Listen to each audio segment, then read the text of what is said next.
Wewe wacha kufanya jamii ionekane ati ni ya wachawi. Wewe. Jina langu ni Mwalimu Obinno Nyambane. Ninapatikana kwa ofisi za ukurugenzi wa ugatuzi Kisii. When we are discussing about the elderly, I'm aware that the day is being celebrated on 15th of June at Goshi, Sokoke. And this is because of issues affecting the elderly. Wazee wamesumbuliwa sana na kizazi kipya, kwa sababu katika tamaduni zetu wazee hawakuwa wanasumbuliwa, walikuwa wanachungwa. But with the coming of some new generations and understanding and civilization, wazee wameanza kufanyiwa madhara ambayo hayakuwa. Wengine wanaitwa wachawi na sio wachawi, wengine wanaitwa mambo mengine ambayo hayastahili katika jamii, na hata inasababisha vifo vya wazee.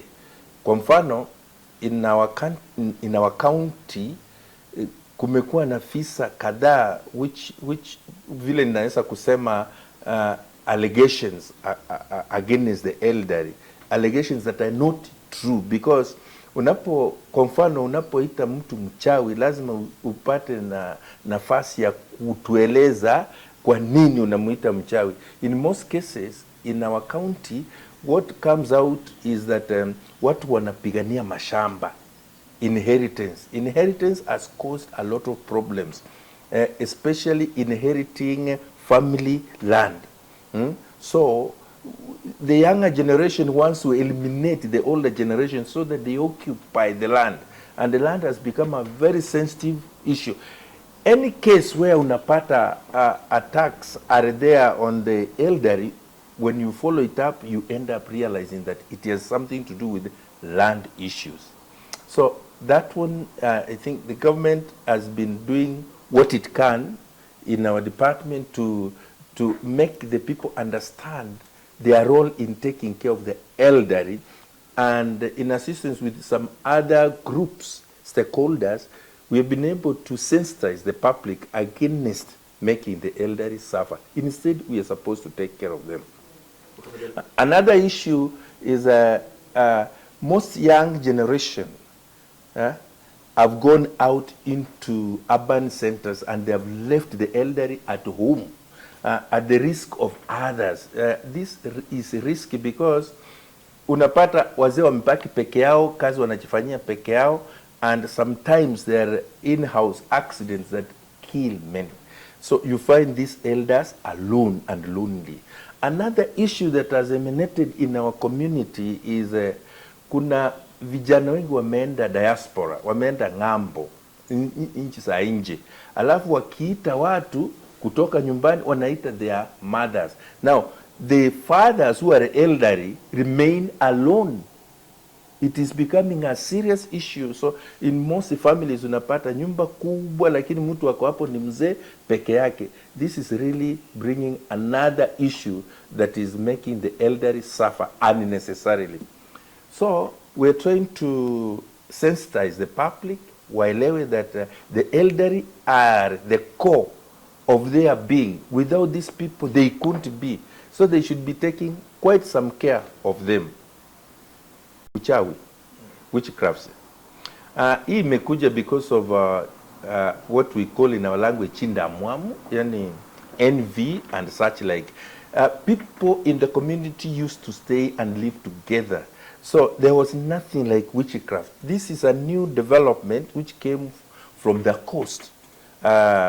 Urogi, even the name, we have borrowed the name Omorogi from the coast of people who came inland during colonial times, and when they were coming, there is a way they disrupted and disoriented the original community where people were living together.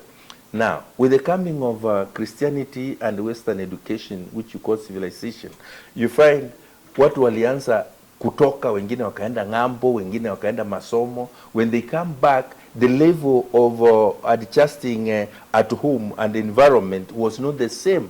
So those who have done well were feeling somehow inferior or superior to those who have not done well. And maybe they belong to the same family where the father had many wives.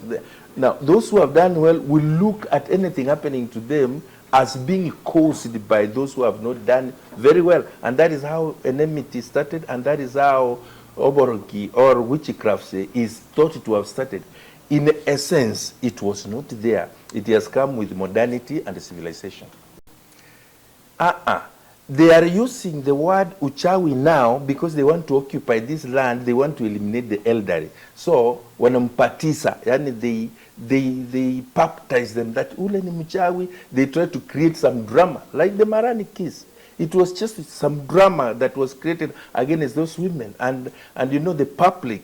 And the younger people also, you know, you should have also asked me about alcoholism and opium and the role they're playing in this, because these are people, young people who were so influenced by drugs, and then they go to the market and they start shouting so and so, and then they pull the crowd, and that way, you know, mob psychology, they go and harm people without even reasoning. When we came to do the investigations is when we discovered this was drama. So that is associated with the dramas. The issue of reducing witchcraft or not, these are things that were not there in the community. So that was a case of its own kind. These things are not expected to happen. It is not the issue of reducing witchcraft or not. These are things that were not there in the community. So that was a case of its own kind.